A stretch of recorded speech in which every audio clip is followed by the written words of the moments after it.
Saudara sekalian, hari ini saya akan menyampaikan renungan firman Tuhan. Topiknya adalah penyertaan Tuhan di tengah badai. Ya, saya melanjutkan apa yang Pak Suryanta kemarin sudah sampaikan, ya, penyertaan Tuhan.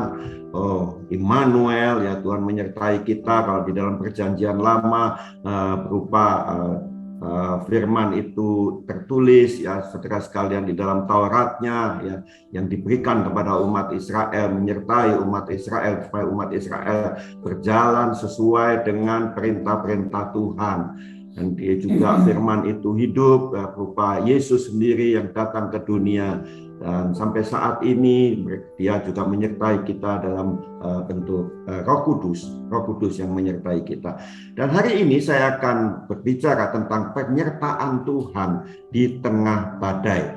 Saudara sekalian, bukankah hari-hari ini memang agak sulit, ya, prediksi juga bahwa keadaan perekonomian atau situasi di dunia yang dikatakan tahun 2023 ini nanti menjadi tahun yang gelap, saudara sekalian, ya. Artinya nggak ada yang bisa, kita nggak bisa tahu apa yang akan terjadi di tahun 2023. Tetapi saudara sekalian, saya ingin bahwa sebagai orang percaya, kita itu mempunyai satu sikap yang benar di dalam menghadapi situasi-situasi semacam ini.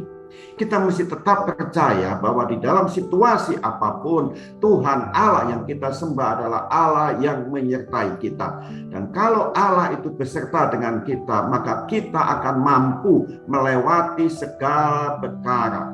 Gelap apapun juga, badai atau apapun juga mampu kita lewati kalau kita bersama-sama dengan Tuhan, kalau ada penyertaan Tuhan itu. Saya akan membaca, saudara sekalian, satu kisah, ya, di dalam kitab Injil Yohanes pasalnya yang ke-5, pasalnya yang ke-16. Saya akan baca mulai ayatnya yang ke-15 sampai ke-21, demikian bunyinya. Karena Yesus tahu bahwa mereka hendak datang dan hendak membawa dia dengan paksa untuk menjadikan dia raja, ia menyingkir pula ke gunung seorang diri. Dan ketika hari sudah mulai malam, murid-murid Yesus pergi ke danau, lalu naik ke perahu dan menyeberang ke Kapernaum.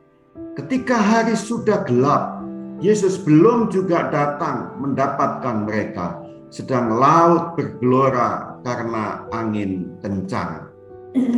Sesudah mereka mendayung kira-kira 2-3 mil jauhnya, mereka melihat Yesus berjalan di atas air mendekati perahu itu, maka ketakutanlah mereka. Tetapi ia berkata kepada mereka, "Aku ini, jangan takut."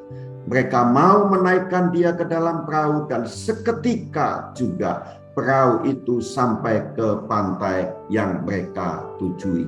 Saudara sekalian yang diberkati oleh Tuhan, kisah ini, saudara sekalian, ditulis bukan saja oleh Yohanes, tetapi kisah ini juga ditulis di dalam Injil Matius dan juga Injil Markus. Tetapi ketika kita membaca Injil Yohanes ini, kisah yang sama yang ditulis di dalam Injil Yohanes ini, ada sesuatu pandangan yang lain, ada poin, ada fokus yang lain yang Yohanes ingin sampaikan kepada kita semua. Ya, tidak ada yang salah, tidak ada yang bertentangan antara Injil Matius, Markus dengan Injil Yohanes ini. Di dalam Injil Matius dan Markus, kisah ini dikisahkan bahwa ketika hari sudah tengah malam, Yesus mendatangi mereka dan dikatakan mereka berteriak-teriak karena mereka melihat apakah itu hantu. Ya, saudara sekalian, itu yang dikatakan di dalam Injil Matius dan Markus. Dan kalau engkau itu Tuhan, maka mintalah aku untuk datang, kata Petrus, dan Petrus berjalan pula di atas air. Dan dikatakan ketika Yesus naik, maka badai itu reda. Tapi poin yang ingin disampaikan oleh Yohanes di dalam ayat-ayat yang baru saya baca ini agak berbeda dengan poin yang ingin disampaikan oleh Matius dan Markus. Poin yang ingin disampaikan oleh Yohanes di sini adalah poinnya, fokusnya itu Tuhan. Fokusnya adalah penyertaan Tuhan.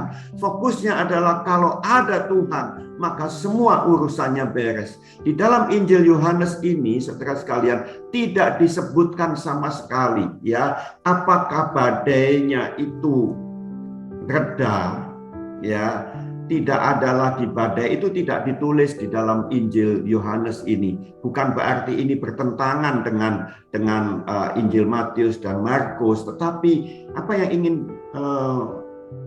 Yohanes sampaikan adalah nggak peduli ada badai atau enggak, asal Yesus menyertai, maka dikatakan semuanya nggak jadi masalah. Mereka sampai di tempat yang mereka tujui. Dan hari ini, saudara sekalian, kita akan belajar ya, ada bagaimana kalau Tuhan menyertai kita. Ya, ada beberapa hal saya ingin sampaikan hari ini. Yang pertama, saudara sekalian, penyertaan Tuhan itu kadang-kadang tidak kita sadari. Kita nggak sadar bahwa Tuhan Allah yang kita sembah itu Allah yang sedang menyertai kita. Kita merasakan bahwa tekanan hidup ini berat, kita merasa sendirian, kita merasa ditinggalkan, tapi tidak pernah Tuhan itu meninggalkan kita. Penyertaannya itu cuman, saudara sekalian, kadang-kadang kita itu tidak menyadari saja. Tapi Tuhan adalah Tuhan yang tetap menyertai kita.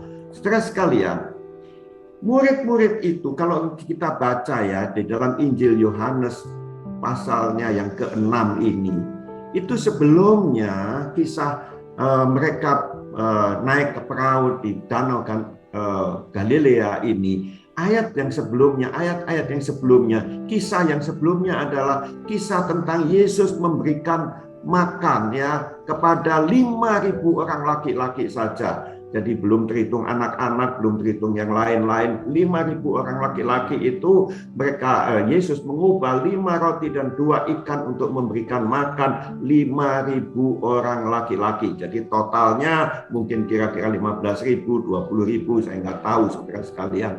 Tetapi Yesus bersama dengan murid-muridnya saat itu ya memberi makan kepada orang banyak itu. Jadi mujizat dilakukan oleh Yesus beberapa jam sebelumnya.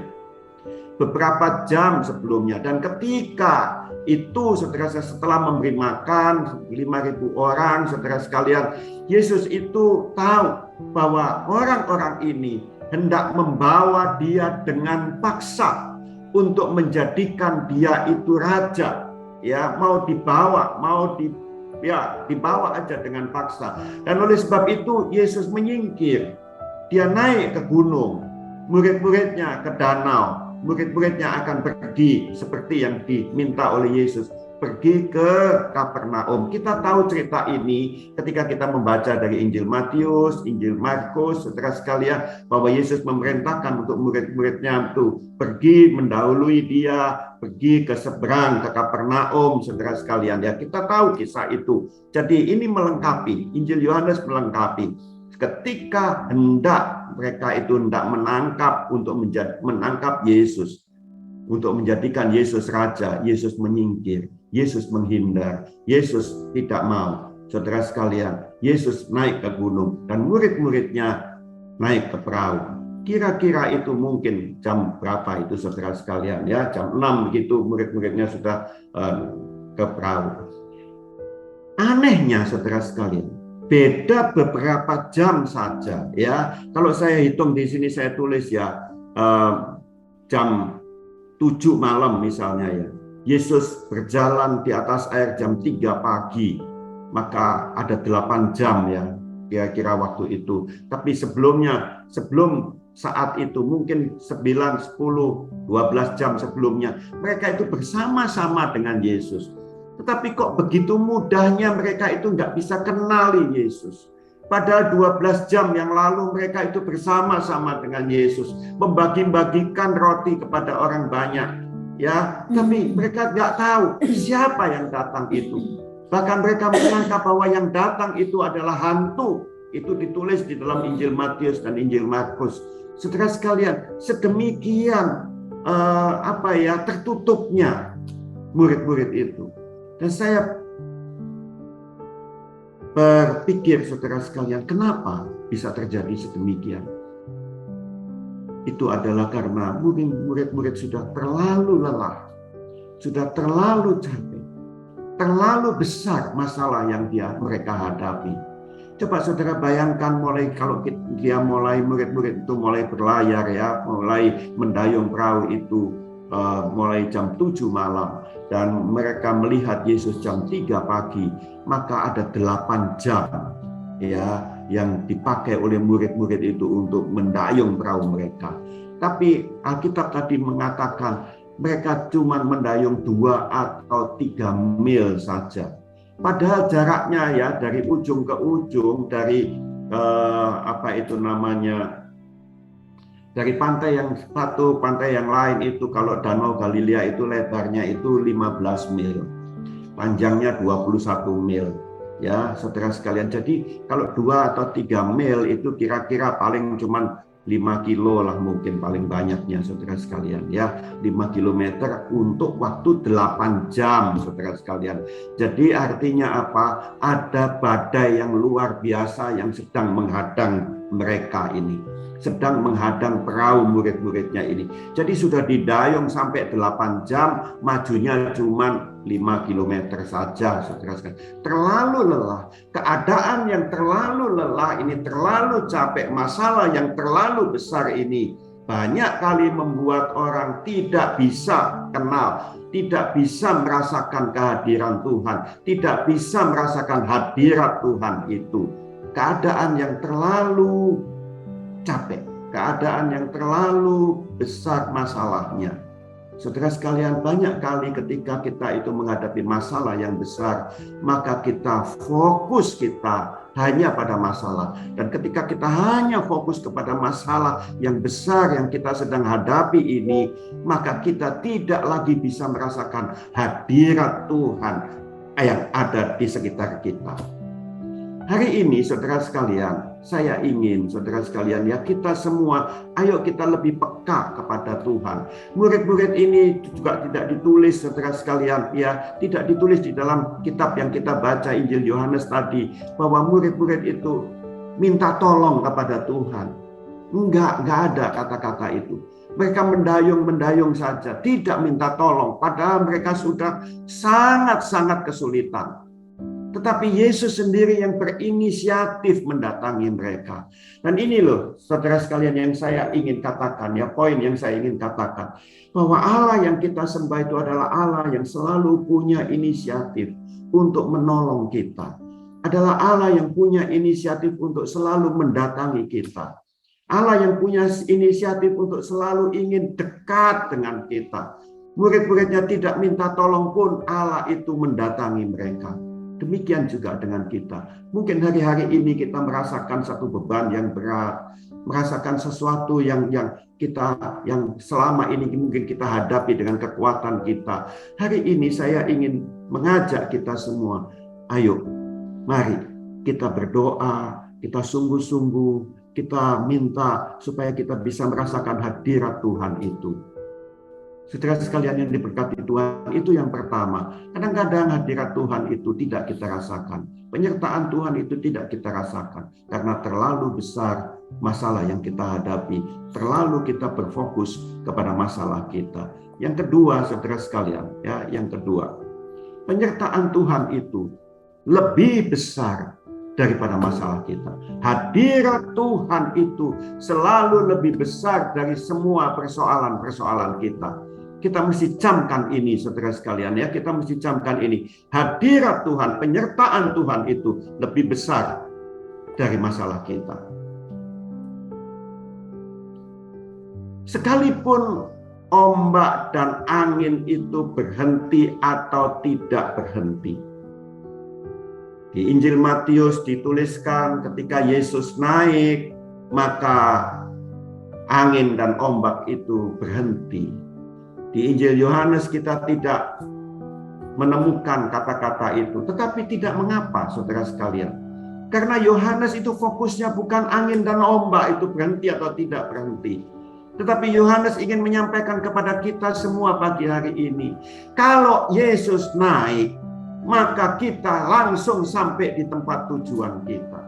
Mungkin ada badai, mungkin tidak ada badai, tetapi ketika ada Yesus, ketika ada hadirat Tuhan, maka seketika itu juga tanpa kita terasa. Mungkin tadinya itu merasa berat menghadapi kehidupan ini, merasa berat menghadapi tantangan, menghadapi ombak ini, terasa berat. Tetapi ketika Yesus naik ke perahu mereka, mereka tidak lagi merasakan itu sesuatu yang berat, sesuatu yang sulit, tidak lagi dirasakan itu. Karena ada Yesus bersama mereka. Makanya saudara sekalian, Yohanes tidak menulis bahwa ombak dan angin itu berhenti, tetapi Yohanes menulis sekonyong-konyong, tiba-tiba, seketika itu juga mereka sampai di tempat yang mereka tujui. Jadi Yohanes tidak memasalahkan itu lagi. Tidak memasalahkan ada ombak atau angin yang besar, tetapi mereka itu memiliki satu kekuatan yang baru, kedamaian ketika ada Yesus, ketika mereka ada Yesus di samping mereka. Nah, demikian juga dengan kita. Mungkin hari-hari ini kita merasa berat dengan kehidupan kita, masalah yang kita rasakan besar, saudara sekalian. Tetapi ketika ada Yesus, ketika ada hadirat Tuhan menyertai kita, maka masalah sebesar apapun kita bisa hadapi. Kita tenang. Masalahnya mungkin belum selesai, tetapi ada penyertaan Tuhan, itulah yang membuat kita kuat. Orang Israel ada di padang gurun, kemarin saya sampaikan waktu melanjutkan, ya ada kesempatan sedikit itu saya sampaikan ini. Orang Israel ada di padang gurun, mereka berat, mereka susah, mereka kekurangan air. Tetapi jangan lupa, sekalipun mereka tidak punya air, tetapi Yesus juga hadir di tengah-tengah mereka. Batu karang itu menyertai mereka. 1 Korintus pasalnya yang ke-10 ayat yang ke-4 mengatakan, dan mereka semua minum minuman rohani yang sama. Sebab mereka minum dari batu karang rohani yang mengikuti mereka, yang menyertai mereka. Dan batu karang itu ialah Kristus. Coba saudara bayangkan, di tengah-tengah padang gurun, ada batu karang rohani yang mengikuti mereka. Ada penyertaan Tuhan. Saudara sekalian, tidak peduli apa masalah kita. Kalau kita disertai oleh Tuhan, maka Dia adalah air hidup itu. Kalau kita disertai Tuhan, maka Dia adalah roti hidup itu. Kita tidak kekurangan itu. Kita tidak perlu khawatir akan hal itu, saudara sekalian. Juga sekalipun, saudara sekalian, sekalipun masalah itu kita tidak, sepertinya kok tidak selesai. Sepertinya masalahku kok tidak diangkat oleh Tuhan.